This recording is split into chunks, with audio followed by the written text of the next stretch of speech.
আসসালামু আলাইকুম রহমতুল্লাহ।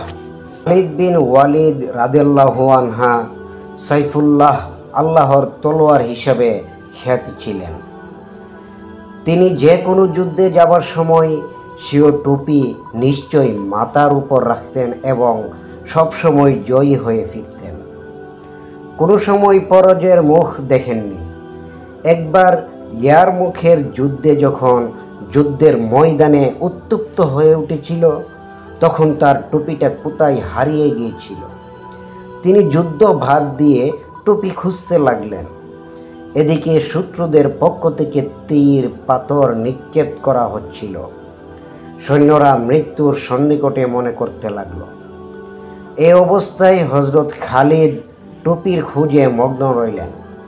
সৈন্যরা ওনাকে গিয়ে বললেন, জনাব, টুপির চিন্তা বাদ দিন, যুদ্ধ শুরু করুন।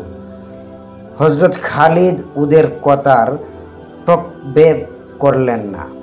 তিনি তার অনুসন্ধান যথারীতি চালিয়ে গেলেন।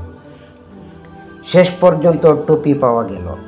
তিনি খুবই আনন্দিত হয়ে সবাইকে তার টুপির প্রাপ্তির কথা জানালেন এবং বললেন, প্রিয় ভাইয়েরা, এই টুপি আমার এত প্রিয় কেন জানেন? আমি আজ পর্যন্ত যত যুদ্ধে জয়ী হয়েছি সব এই টুপির বদলতে। আমার কোনো বাহাদুরি নেই, সব এই টুপিরই বরকত। এই টুপি না থাকলে আমি কিছু না।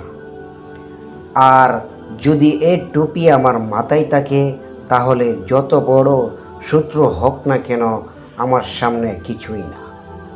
সৈন্যরা জানতে চাইলেন, এই টুপিতে এমন কি বৈশিষ্ট্য আছে?